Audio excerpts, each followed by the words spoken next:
As a chief minister அவர் எங்கே வேணாலும் போகலாம். இந்த மாநிலம் மட்டும் இல்லை, இந்தியாவில் எந்த பகுதிக்கும் போகலாம். அப்படி இருக்கும்போது ஏன் திமுக கரூருக்கு திரு விஜய் அவர்கள் போவதை எதிர்க்கிறாங்க?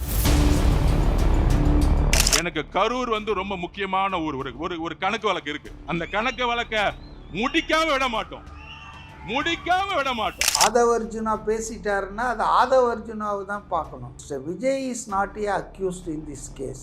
ஒரு விட்னஸ் தான். செந்தில் பாலாஜி கூட ஒரு விட்னஸ் தான். கரூர் கலெக்டரும் விட்னஸ் தான். இப்போ கரூர் கலெக்டர் கரூர்லேயே இருக்கக்கூடாதுன்னு சொல்லுவாங்களா?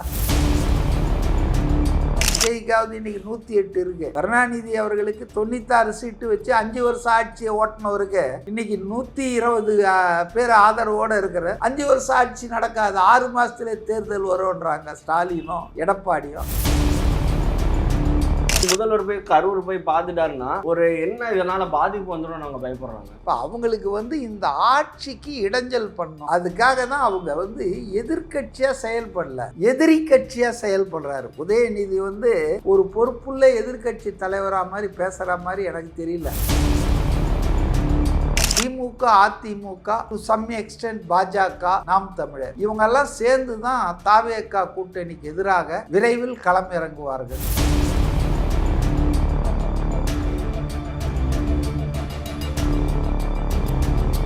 வணக்கம். இன்றைக்கி நம்ம கூட பார்த்தோன்னா அரசியல் விமர்சகர் சி.கே. மதிவாணன் அவர்கள் தான் இருக்காரு. தமிழக அரசியல் பற்றி பல்வேறு விஷயங்கள் பேச போகிறோம். வாங்க பேசலாம். சார் வணக்கம். சார் வணக்கம்.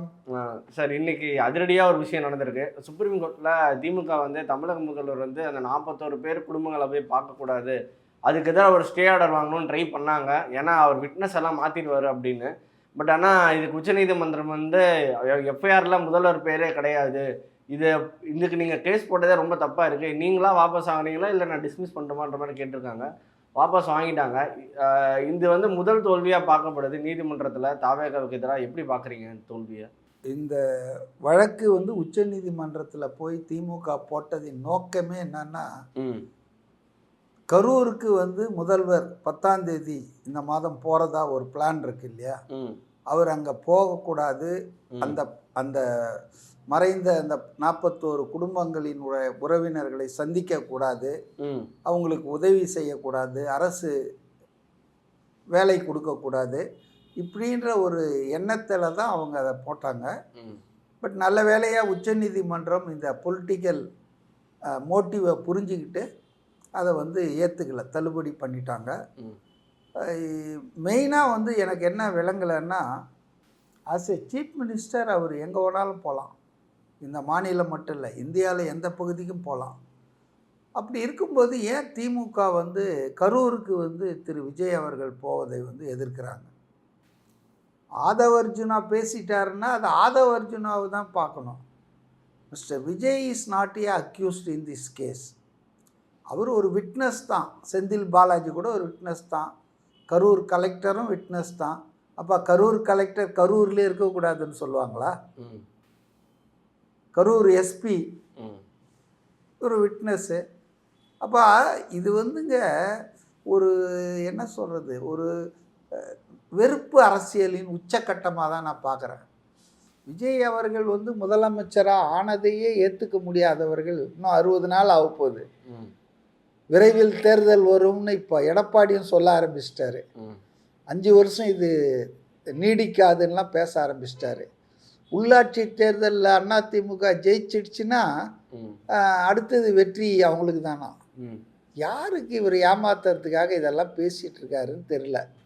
ஸோ விஜய் அவர்களுடைய ஆட்சியை கவிழ்க்க வேண்டும், அதை நிலைக்க வைக்கக்கூடாது என்பதில் இன்றைக்கி திமுக அதிமுக 2 பேருமே கரம் கோத்து இருக்கிறார்கள் என்பதில் எனக்கு துளியும் சந்தேகம் இல்லை.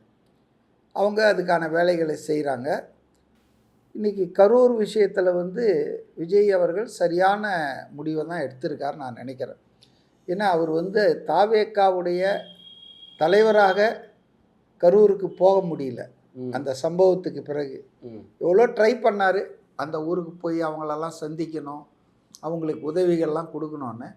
ஆனால் அன்றைக்கு இருந்த ஆட்சியாளர்கள், அவங்களுடைய அந்த கண்ட்ரோலில் இருந்த காவல்துறை இவரை கரூருக்கே வரக்கூடாதுன்ற அளவுக்கு தடங்கல்களை ஏற்படுத்தி கடைசியில் வேறு வழி இல்லாமல் அவர் மகாபலிபுரத்துக்கு அவங்களெல்லாம் வர வச்சு தனி பஸ்ஸுங்களில் அவங்களுக்கு உதவியெல்லாம் கொடுத்து இரங்கல்லாம் தெரிவித்தார்.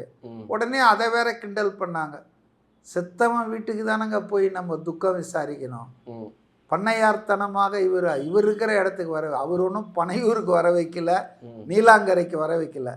மகாபலிபுரத்தில் ஒரு ஹோட்டலில் ரூம் எடுத்து எல்லாரையும் சந்தித்தார். ஸோ இந்த கரூர் விசிட் வந்து திமுகவினர் ரொம்ப கலங்கடிச்சிருக்குதுன்னு எனக்கு தெரியுது.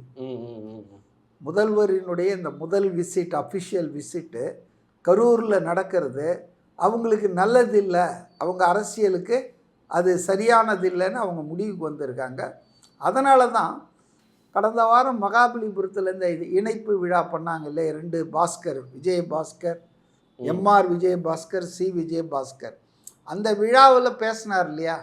இப்போ அவர் பேசுறது சரின்னு நான் வாதாடல, அவர் பேசியிருக்கக்கூடாது, அதை தவிர்த்து இருக்கலாம்.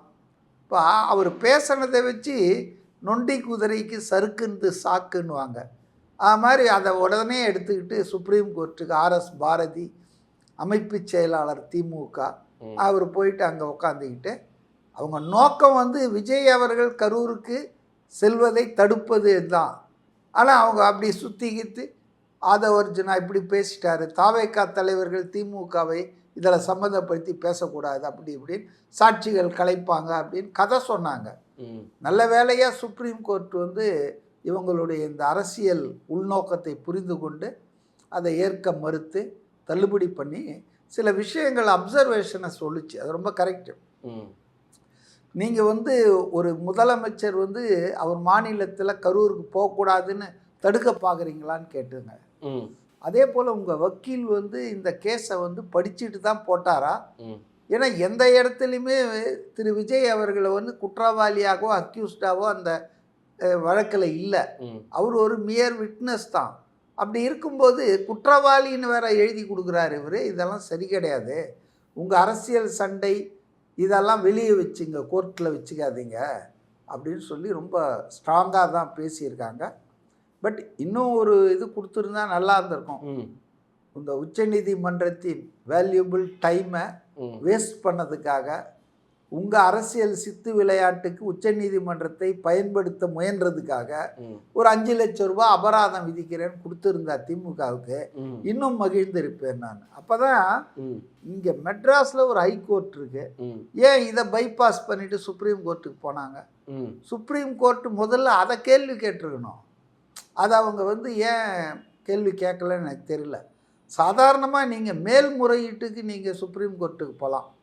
அதாவது ஒரு உயர்நீதிமன்றத்தின் தீர்ப்பு மேலே நீங்கள் சுப்ரீம் கோர்ட்டுக்கு போகலாம், உச்சநீதிமன்றத்துக்கு. ஆனால் இவங்க ஸ்ட்ரெயிட்டாக போயிட்டாங்களே, ஸ்ட்ரெயிட்டாக உச்சநீதிமன்றத்துக்கு ஃப்ளைட் ஏறி டெல்லிக்கு போய் ஃபைல் பண்ணால் இப்படி எல்லாரும் நாளைக்கு பண்ண ஆரம்பித்தா என்ன ஆகும்? அங்கங்கே அந்தந்த மட்டங்களில் இருக்கிற நீதிமன்றங்கள் தானே டீல் பண்ணணும். அப்போ மெட்ராஸ் உயர்நீதிமன்றத்தின் மேலே இவங்களுக்கு நம்பிக்கை இல்லை திமுகவுக்கு. ஏன்னா பல விஷயங்கள் தள்ளுபடி ஆகுது இல்லை. உதாரணத்துக்கு அனிதா ராதாகிருஷ்ணன் வந்து முதல்வரை ரொம்ப ஆபாசமாக பேசிய அந்த வழக்கில்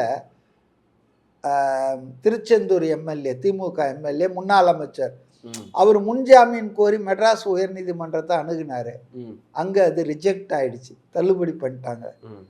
அதே போல் ஒரு ஜென்சி குரூப்புன்னு ஒருத்தர் அன்பானந்தம்னு ஒரு பையன் ரொம்ப ஆபாசமாக முதல்வரையும் அவர் குடும்பம், மனைவி, மகளை பற்றிலாம் மகனை பற்றிலாம் பேசுங்க. இப்போ அந்த ஆளும் வந்துட்டு முன்ஜாமீன் கேட்டார், அதுவும் ரிஜெக்டடு.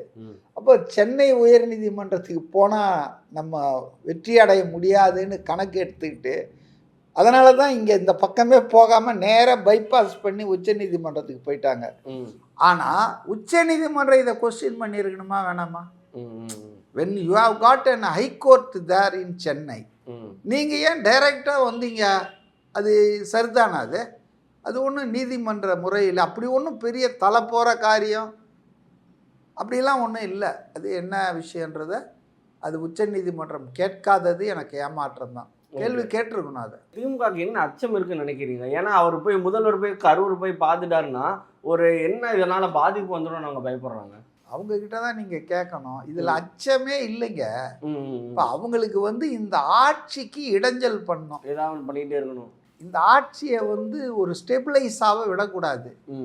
இந்த ஆட்சி எந்த நல்லதும் மக்களுக்கு பண்ணிடக்கூடாது. அதுக்காக தான் அவங்க வந்து எதிர்கட்சியாக செயல்படல, எதிரி கட்சியாக செயல்படுறாரு. உதயநிதி வந்து ஒரு பொறுப்புள்ள எதிர்கட்சி தலைவராக மாதிரி பேசுகிற மாதிரி எனக்கு தெரியல. அவருடைய பேச்சுக்கெல்லாம் பார்த்தீங்கன்னா எதிரி கட்சிக்கிட்ட எப்படி பண்ணுவாங்க அது மாதிரி தான். ஒரு ஜனநாயகத்தில் ஆளுங்கட்சி எதிர்கட்சி ரெண்டு பேருமே வந்து சேர்ந்து தான் செயல்படணும். ஆனால் இன்றைக்கி பார்த்தீங்கன்னா திமுக அதிமுக ரெண்டும் தாவேக்காவை ஏதோ ஜென்ம பகை மாதிரி ட்ரீட் பண்ணுறாங்க. இது தமிழ்நாட்டின் ஜனநாயகத்துக்கு அரசியலுக்கு நல்லதல்ல. இப்போ அவர் அங்கே போனால் என்ன ஆக போகுது? அநேகமாக உங்களுக்கும் தெரியும், எனக்கும் தெரியும். சிபிஐ வழக்கு விசாரணை முக்கால்வாசி முடிஞ்சாச்சு. யார் யாரெல்லாம் விசாரிக்கணுமோ அவங்க எத்தனை பேரையும் விசாரிச்சிட்டாச்சு. இனிமேல் விசாரிக்கிறதுக்குன்னு இருந்தால் 1-2 பேர் தான் இருப்பாங்க. அப்படி இருக்கும்போது சாட்சிகளை கலைச்சி இப்போ என்ன பண்ண போகிறாங்க? எல்லாரும் சாட்சியெல்லாம் மொழி கொடுத்துருப்பாங்கல்ல, இல்லை பாதிக்கப்பட்ட குடும்பங்கள்லாம் யார் யாரெல்லாம் விசாரிக்கணுமோ அவங்கக்கிட்டெல்லாம் விசாரிச்சு முடிச்சிட்டாங்கல்ல. அப்புறம் இது என்னன்னா அதாங்க குருட்டுத்தனமான விஜய் எதிர்ப்புங்க. அதாவது அவர் ஆட்சிக்கு வரவே கூடாது, ஆட்சி அமரவே கூடாது, ஆட்சி அமைக்கவே கூடாதுன்னு 4ஆம் தேதியிலேருந்தே ஈவினிங்லேருந்து ஆரம்பிச்சிட்டாங்க. அதுக்கு என்னெல்லாம் தடைக்கற்கள் போட முடியுமோ, என்னெல்லாம் பிரச்சனை எல்லாம் தெரிஞ்ச கதை தானே. அதிமுகவின் அமித்ஷாவின் அடிமையான அப்படின்னு இவங்க சொன்ன எடப்பாடியையாவது முதலமைச்சராக்கி வெளியிலிருந்து திமுக ஆதரவுன்ற பிளான்லாம் போட்டாங்க. அதுக்கு இடதுசாரிகள் முஸ்லீம் லீக் விசிகாலாம் ஒத்துக்காததால் அடுத்த நாள் ஸ்டாலின் பிளானை மாற்றி பிளான் பி திருமாவளவனையே முதல்வராக ஆக்குறோன்னு சொன்னார். அதுக்கு எடப்பாடி ஒத்துக்கலை.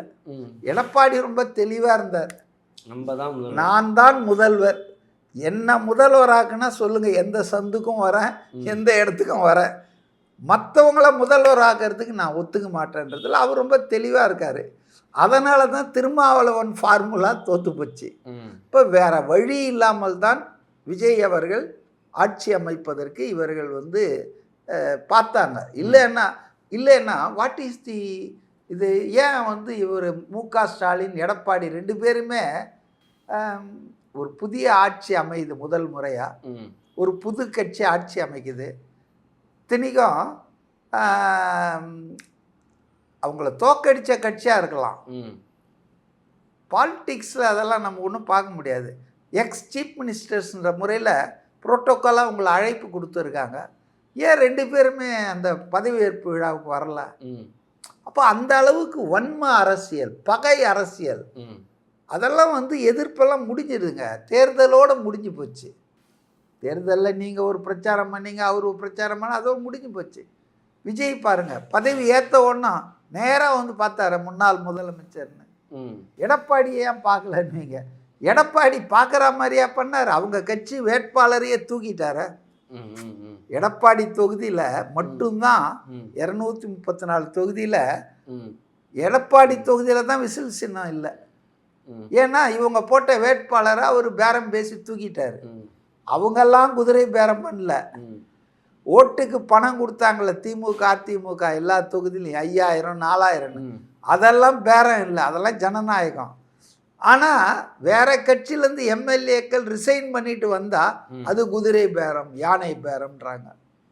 ஸோ என்னை பொறுத்தவரையில் DMK AIADMK to some extent பாஜக நாம் தமிழர் இவங்கெல்லாம் சேர்ந்து தான் தாவேகா கூட்டணிக்கு எதிராக விரைவில் களமிறங்குவார்கள். அரசியல் களத்தில் வரக்கூடிய சட்டமன்ற இடைத்தேர்தல்கள், உள்ளாட்சி தேர்தல்கள், அப்புறம் 2029 நாடாளுமன்ற தேர்தல், இதெல்லாம் வந்து இன்றைக்கி சொல்லிக்கலாம். ராஜா கனிமொழிலாம் கூட்டணியே இருக்கக்கூடாது, தனித்து நாம் நிற்கணும்னு பிரசவ வைராகியம் மாதிரி பேசலாம். ஆனால் நடைமுறையில் அது சாத்தியம் இல்லை. ஏன்னா அறிஞர் அண்ணா காலத்திலேருந்து மு.க. ஸ்டாலின் காலம் வரையில் திமுக வென்றதெல்லாம் கம்யூனிஸ்ட் கட்சிகள், அப்புறம் முஸ்லீம் லீகு, பாமக, விசிக, காங்கிரஸ் இவங்களோட கூட்டணி வச்சு தான் வென்றிருக்கிறார்களே தவிர தனித்து அவர்கள் வென்றதே இல்லை. ஒரே ஒரு முறை தான் இந்த 16-17 சட்டமன்ற தேர்தலில் 1977 தான் தனித்து போட்டியிட்டார்கள் திமுக. தனித்து போட்டியிட்ட போது தோல்வி விட்டார்கள். அதுக்கு அர்த்தம் கூட்டணி வச்சப்பெல்லாம் ஜெயிச்சிட்டாங்கன்னு. தனியாக போட்டிட்டும் தோல்வி அடைந்தார்கள். கூட்டணி வச்சப்பவும் ஒரு 9 முறை தோற்று போயிருக்காங்க. 6 முறை தான் ஜெயிச்சிருக்காங்க. அதில் கூட ஒரு முறை 2006 மெஜாரிட்டிலாம் கிடையாது, சிறுபான்மை அரசு தான். 96 சீட்டை வச்சுக்கிட்டு தான். விஜய்க்காவது இன்றைக்கி 108 இருக்கு. கருணாநிதி அவர்களுக்கு 96 சீட்டு வச்சு 5 வருஷம் ஆட்சியை ஓட்டினவருக்கு இன்றைக்கி 120 பேர் ஆதரவோடு இருக்கிற 5 வருஷம் ஆட்சி நடக்காது. 6 மாதத்துல தேர்தல் வரும்ன்றாங்க ஸ்டாலினும் எடப்பாடியும். அது அவங்க கனவு காண்றாங்க, பகல் கனவு.